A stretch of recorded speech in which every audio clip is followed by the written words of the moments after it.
ঠান্ডা থাকতে থাকতে আমরা কিছু বন্ধুরা দল বেঁধে বেরিয়ে পড়েছিলাম কিছু তীর্থস্থান ভ্রমণ করতে। প্রথমে কাশীপুর উদ্যানবাটি দর্শন করে আমরা চলে গেছিলাম বাগবাজারের 1 নম্বর উদ্বোধন লেনের রামকৃষ্ণ মঠের বাড়িটা, যেটা মায়ের বাড়ি বলে পরিচিত। মন্দিরের ঠিক উল্টো দিকে একটা ছোট্ট ঘরে, ঝুপড়ি বলতে পারেন, কিছু পদ্ম ফুল বিক্রি হচ্ছিল মাকে নিবেদন করবার জন্যে। আমি অনুরোধ করলাম আমার বান্ধবীদের যে আমার জন্য একটা কিনতে। এই আমার জন্য একটা নে। এইটা মন্দিরের প্রবেশ পথ। 1886 খ্রিস্টাব্দে শ্রীরামকৃষ্ণদেব দেহত্যাগ করেন, আর তখন মা শারদাময়ী আর দক্ষিণেশ্বরে ফিরে যাননি। কিন্তু কলকাতায় তার থাকার কোনো নির্দিষ্ট বাড়ি ছিল না। সেই সময় তিনি কামারপুকুরে কিছুদিনের জন্য ছিলেন, আর সেই সময় তার সাংঘাতিক আর্থিক অভাব দেখা দেয়।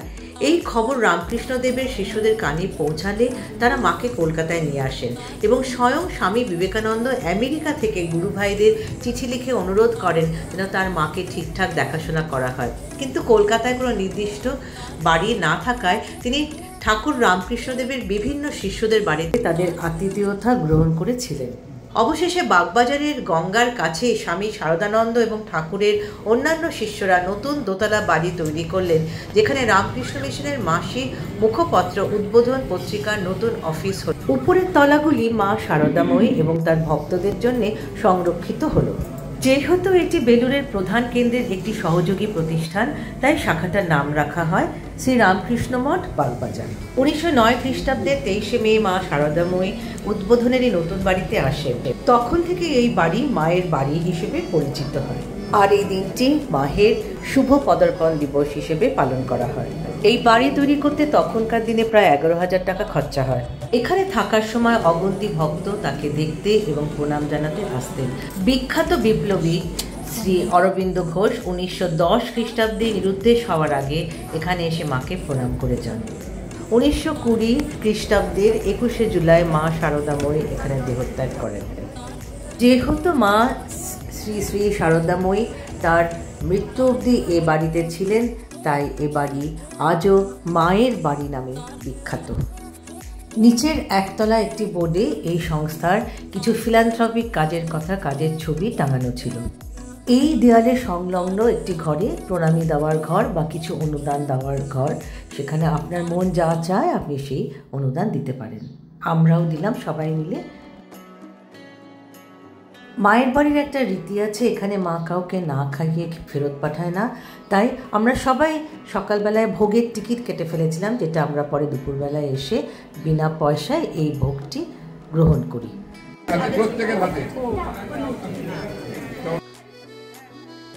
অনেকদিন পরে মাটিতে হাঁটু গেড়ে বসতে খুবই অসুবিধা হচ্ছিল, কিন্তু মায়ের আশীর্বাদে সবই সহ্য হয়ে যায়।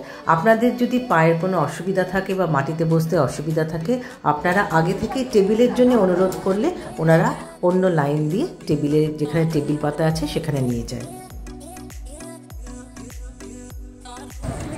এটা কি? এটা কি আসল ভোগ?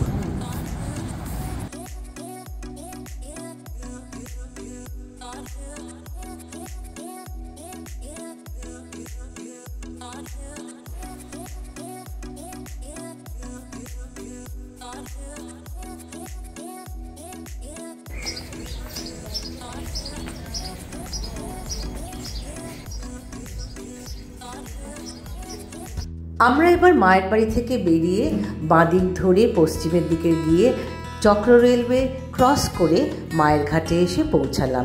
এটি অনেক দিন আগে এটার নাম ছিল রঘুমিত্রের ঘাট, পরে পাগলা বাবুর ঘাট বা বিচুলি ঘাট, এবং মা এই মায়ের বাড়িতে থাকাকালীন নিয়মিতভাবে হুগলি নদীতে এসে স্নান করতেন, তাই এটা মায়ের ঘাট নামে প্রসিদ্ধ ছিল। এটা চক্র রেল স্টেশন। চক্র রেলের রেলওয়ে ট্র্যাক ক্রস করে আমরা অগ্রসর হলাম। কদিন আগেই সরস্বতী পুজো ছিল, তাই সরস্বতী ঠাকুরের কিছু কাঠের ধ্বংসাবশেষ পেলাম আমরা। তাছাড়া খুব একটা পরিষ্কার কিন্তু আজকে পেলাম না।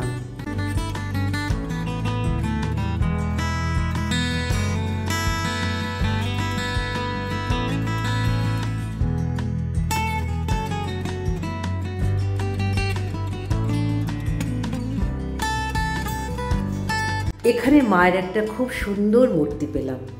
মা, সবাইকে রক্ষা করো, সবাইকে ভালো রেখো। আমাদের পরবর্তী গন্তব্যস্থান হবে বাগবাজারের বলরাম মন্দির। আজকের ভিডিওটা ভালো লাগলে একটা অবশ্যই লাইক, আর যদি খুবই ভালো লাগে তাহলে আত্মীয় স্বজন বন্ধু বান্ধবদের সাথে শেয়ার করবেন, আর অবশ্যই সাবস্ক্রাইব করতে ভুলবেন না। আর সবচেয়ে গুরুত্বপূর্ণ কথা হলো, কেমন লাগলো ভিডিওটা একটু কমেন্ট করে জানাবেন।